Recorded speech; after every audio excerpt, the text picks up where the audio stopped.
نحمده ونصلي على رسوله الكريم أما بعد فأعوذ بالله من الشيطان الرجيم بسم الله الرحمن الرحيم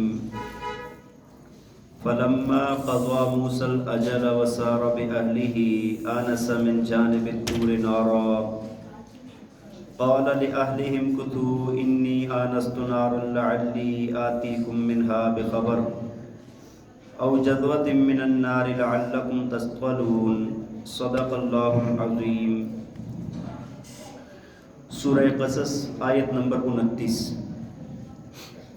اللہ تعالیٰ فرماتے ہیں فلما قضى موسى الأجل، فرمایا کہ جب موسیٰ علیہ السلام نے اپنی مدت مقرر پوری فرمائی، وسار بأہلہ، اور وہ اپنے گھر والوں کو لے کر چلے، آنس من جانب الطور نارا، تو فرمایا کہ طور پہاڑ کی طرف انہوں نے آگ دیکھی۔ کیا دیکھا؟ آگ دیکھی۔ قال لأہلہم کثوا انی آنست نارا، تو فرمانے لگے کہ اپنے گھر والوں سے کہ تم یہاں پر ٹھہر جاؤ، بے شک میں نے آگ دیکھی ہے، لعلی آتیکم منہا، فرمایا کہ شاید کہ میں تمہارے لیے اس میں سے لے آؤں بخبر، کوئی خبر، او جذوۃ من النار، یا آگ کی کوئی چنگاری یا انگارہ لے آؤں اس سے، لعلکم تصطلون، تاکہ تم آگ سینک سکو۔ دیکھیں جی، گزشتہ میں یہ بات بیان ہو چکی کہ جب موسیٰ علیہ السلام مدین پہنچے اور وہاں پر جا کر شعیب علیہ السلام کی بیٹیوں کی مدد کی، شعیب علیہ السلام نے بلایا، کھانا کھلایا اور ان سے یہ بات کی کہ فرمایا کہ اگر آپ 8 سال ہمارے ہاں ہماری خدمت میں رہیں گے تو ہم آپ کا اپنی بیٹی کے ساتھ نکاح کر دیں گے۔ انہوں نے یہ بات مان لی اور فرمایا کہ 8 سال پکے ہیں، 2 سال اگلے 10 سال پورے کرو گے تو تمہاری مرضی ہے۔ تو موسیٰ علیہ السلام نے یہ 10 سال وہاں پر گزارے، 8 سال کی مدت مقرر تھی لیکن موسیٰ علیہ السلام نے کتنے سال گزارے؟ 10 سال گزارے۔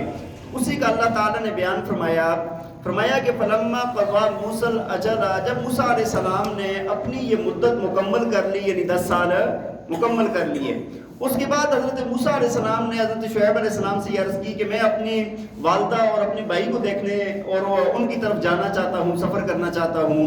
تو شعیب علیہ السلام نے جو ان کی بیٹی تھی جن کے ساتھ نکاح ہوا تھا ان کو بھی، اور ساتھ کچھ بکریاں بھی، اور ساتھ کچھ خادم بھی، اس طرح کی بہت ساری چیزیں شعیب علیہ السلام نے دی۔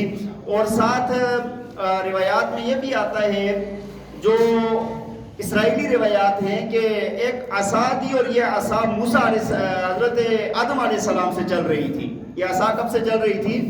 تو وہ عصا بھی دے دی جو حضرت موسیٰ علیہ السلام کے پاس تھی، اور بعد میں بڑی معجزاتی عصا وہ ثابت ہوئی۔ اللہ تعالیٰ نے اس عصا کو معجزہ بنا دیا۔ فرمایا کہ یہ لے کر جب وہاں سے نکلے، اب سفر کرتے ہوئے ایک جگہ پر پہنچے کہ جہاں پر رات تھی، اور پھر رات کے وقت بھی اندھیرا بھی تھا اور اس کے علاوہ سردی بھی تھی۔ تو چکماک سے اس وقت آگ جلائی جاتی تھی اور پتھروں سے آگ جلائی جاتی تھی۔ تو دیکھا بھائی، بہت کوشش کی، آگ نہ جلی۔ حضرت موسیٰ علیہ السلام نے جب دائیں بائیں دیکھا تو ایک جگہ پر آگ کا شعلہ نظر آیا ان کو۔ تو اس وقت وہ کہنے لگے، گھر والوں سے کہنے لگے کہ آپ لوگ یہاں پر ٹھہر جائیں، میں جاتا ہوں، جا کے وہاں پر اگر کسی بندے نے آگ جلائی ہوئی ہے تو اس سے رستہ بھی پوچھ لیتا ہوں، رات کا وقت ہے، راستے کا بھی معلوم نہیں ہے۔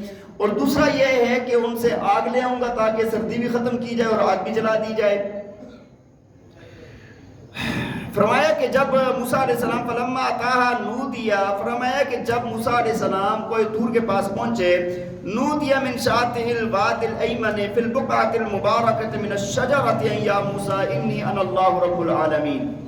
فرمایا کہ موسیٰ علیہ السلام کو نا اس وادی کے دائیں طرف سے نا، اس پہاڑ کے دائیں طرف سے یہ آواز آئی، اور یہ برکت والی جگہ، اللہ تعالیٰ نے فرمایا برکت والا خطہ، اور درخت سے آواز آئی۔ کہاں سے آواز آئی؟ درخت سے آواز آئی کہ اے یا موسیٰ انی انا اللہ رب العالمین، کہ اے موسیٰ بے شک میں اللہ ہوں جو رب العالمین ہوں، تمام جہانوں کا پالنے والا ہوں۔ فرمایا کہ وان القی عصاک، جب یہ بات ہوئی تو ساتھ ہی اللہ تعالیٰ نے فرمایا کہ آپ جو ہاتھ میں عصا ہے اس کو نیچے زمین پر ڈال دیں۔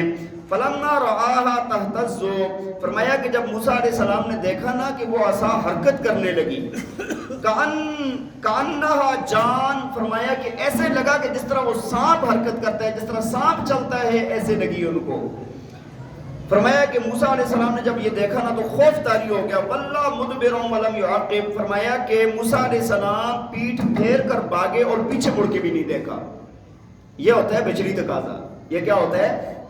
بھائی اللہ کے نبی بشر ہے نا، اور بشری تقاضا ہے کہ بھائی بھوک لگ جانا، پیاس لگ جانا، خوشی ہو جانا، غم ہو جانا، ہاں ڈرنا، یہ ساری چیزیں انسانی تقاضوں میں سے ہیں۔ تو فرمایا کہ موسیٰ علیہ السلام ایسے چھوڑ کے بھاگے نا، اللہ فرماتے ہیں وَلَمْ يُعَقِّبْ، پیچھے مڑ کے بھی نہیں دیکھا۔ اب پھر اللہ تعالیٰ نے فرمایا یا موسیٰ اقبل ولا تخف، موسیٰ واپس مڑ، ادھر مڑ، ولا تخف، اور ڈر نہیں، انک من الآمنین، بے شک آپ امن والوں میں سے ہیں۔ بے شک آپ کس میں سے ہیں؟ امن والوں میں سے ہیں۔ اور آج ساتھ فرمایا اس لوگ یادا کا فی جیبک، فرمایا کہ اپنے ہاتھ کو اپنے گریبان میں ڈالیں، تخرج بیضاء من غیر سوء، تو یہ نکلے گا سفید چمکتا ہوا بغیر کسی بیماری کے۔ یعنی ہاتھ چمک رہا ہوگا، اس کے اندر لائٹ ہوگی لیکن کسی بیماری کی وجہ سے نہیں ہوگا، یہ اللہ کی طرف سے معجزہ ہوگا۔ جب یہ بات ہو گئی نا، اب ہوا کیا کہ جب دیکھا کہ بھئی عصا پھینکی، وہاں پر اللہ تعالیٰ کی بات کرنا، اللہ کی تجلی کا دیکھنا، پھر اس کے بعد عصا کا سانپ بن جانا، خوف آ گیا۔ پھر اس کے بعد جب گریبان میں ہاتھ ڈالا تو چمکتا ہوا نکلا، تو خوف طاری ہو گیا موسیٰ علیہ السلام پر، موسیٰ علیہ السلام پر خوف طاری ہو گیا۔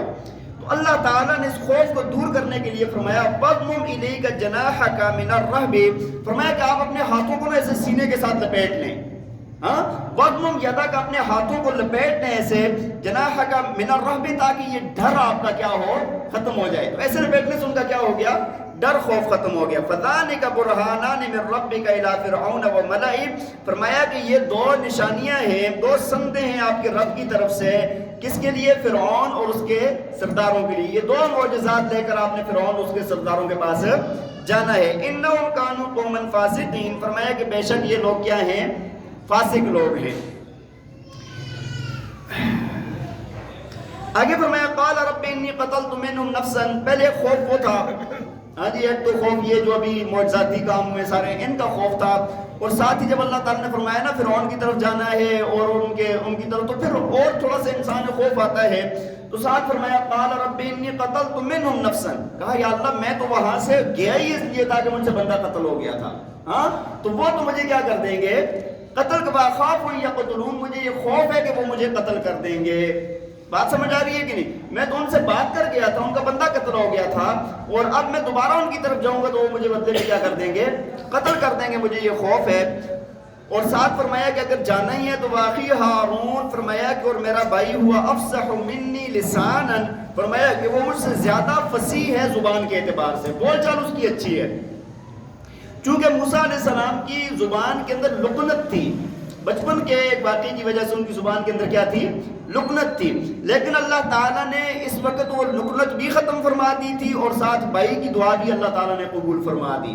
فرمایا فَأَرْسِلْهُ مَعِيَّ، آپ اس کو میرے ساتھ بھیج دیں، رِدْعًا، فرمایا کہ میرا معاون، میرا مددگار بنا کر اس کو بھیج دیں، یصدقنی، تاکہ وہ میری تصدیق کرے، انی اخاف ان یکذبون، مجھے یہ خوف ہے کہ یہ لوگ مجھے جھٹلائیں گے، مجھے یہ لوگ جھٹلائیں گے، کوئی میری ساتھ دینے والا ہو، میری تصدیق کرنے والا کوئی ہو تو میرے بھائی موسیٰ علیہ حضرت ہارون کو بھی بنا دے میرے ساتھ۔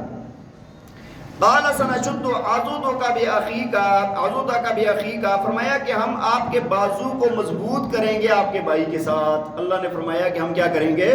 مضبوطی عطا فرمائیں گے آپ کے بھائی کے ساتھ۔ وَنَجْعَلُ لَكُمَا سُلْطَانًا، فرمایا کہ اور ہم آپ کے لیے ایسی دلیلیں بنا دیں گے اور ایسا غلبہ آپ کو عطا فرما دیں گے ہم۔ فَلَا يَصِلُونَ إِلَيْكُمَا، فرمایا کہ وہ آپ دونوں تک پہنچ ہی نہیں سکیں گے، جو آپ کا خوف ہے نا، خوف نہ کریں، وہ آپ تک نہیں پہنچ سکیں گے۔ اور آپ نے کیا کرنا ہے؟ بِآیاتِنَا، ہماری نشانیاں لے کر جانا ہے۔ أَنْتُمَا وَمَنِ اتَّبَعَكُمُ الْغَالِبُونَ، فرمایا آپ بھی اور جو آپ کی تابعداری کریں گے وہ کیا ہوں گے؟ غالب ہوں گے، وہ سارے کے سارے کیا ہوں گے؟ غالب ہوں گے۔ دیکھیں میں ان آیات میں مختصر سی ایک بات آپ کو عرض کر دیتا ہوں۔ ایک تو دیکھیں موسیٰ علیہ السلام کہاں پر گئے تھے؟ مدین۔ شادی کہاں پر ہوئی؟ مدین میں، اور وہاں سے اپنے گھر والوں کو لے کے کہاں پر جا رہے ہیں؟ فلسطین جا رہے ہیں نا، شام فلسطین جا رہے ہیں، مصر جا رہے ہیں نا واپس.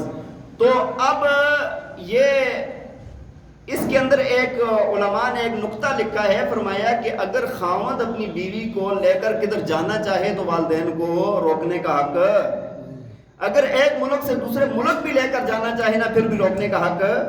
ہاں یہ ذمہ داریاں لگا سکتے ہیں کہ بھائی اس کا خیال رکھنا ہے، اس کا نان نفقہ، دوسرا تیسرا یہ چیزیں ہیں. بعض لوگ کیا کرتے ہیں غلط شرطیں نکاح کے اندر بھی لگاتے ہیں. ہم نکاح پڑھا رہے ہوتے ہیں، کہتے ہیں جی یہ لکھیں کبھی بھی شادی نہیں کرے گا. جب اللہ نہیں روک رہا، اللہ کا رسول نہیں روک رہا، تم کون ہوتے ہو روکنے والے؟ بات سمجھ آ رہی ہے کہ نہیں؟ کبھی بھی فلاں نہیں ہوگا، کبھی بھی فلاں نہیں ہوگا. تو یہ ساری کی ساری شرطیں نا حدیث کے اندر آتا ہے کہ کوئی بھی باطل شرط جو نکاح کے اندر لگائی جائے گی نا وہ باطل ہوتی ہے، وہ کام ہی نہیں آتی. اور دوسری چیز ہمارے ہاں ایک چیز اور بڑی غلط رائج ہے اور بہت زیادہ ہے اور ہر بندہ لکھواتا ہے. وہ کیا ہے کہ بھائی ناچاکی کی صورت میں، خفقی کی صورت میں بیوی کا اتنا نان نفقہ ہے. ہوتا ہے نہیں ہوتا؟ اتنے ہزار لکھوائیں جی فلاں صورت میں. بھائی جب بیوی خاوند کے پاس نہیں رہتی اس کا 1 روپے کا بھی حق نہیں رہتا. بات سمجھ آ رہی ہے کہ نہیں؟ بیوی کا حق خاوند پر تب تک ہوتا ہے جب تک بیوی خاوند کے گھر میں رہ رہی ہوتی ہے. جب وہ اپنے والدین کے گھر ناراض ہو کر جائے، جیسے مرضی جائے، اب بیوی کا حق خاوند پر وہ ویسے خرچ کرتے ہیں، ویسے رضامندی میں جاتے ہیں تو خاوند خرچ کرتے ہیں. جس طرح کہ بیویوں کے ذمہ بہت سارے کام نہیں ہیں، وہ کر رہی ہوتی ہیں، خاوند کی وہ خدمتیں، ان کے والدین کی بہت سارے کام کر رہی ہوتی ہیں، لیکن ان کے ذمہ فرض واجب نہیں ہوتا. اسی طرح خاوند کے ذمہ فرض واجب تو نہیں ہوتا لیکن وہ خرچ کرتا ہے. لیکن جب ناچاکی کی صورت میں یہ جو لکھوایا جاتا ہے، کیا جاتا ہے، یہ ساری باتیں ٹھیک ہے، اس کی وجہ سے بڑا فساد بھی ہوتا ہے. اللہ تعالی ہمیں عمل کرنے کی توفیق عطا فرمائے. وآخر دعوانا ان الحمدللہ.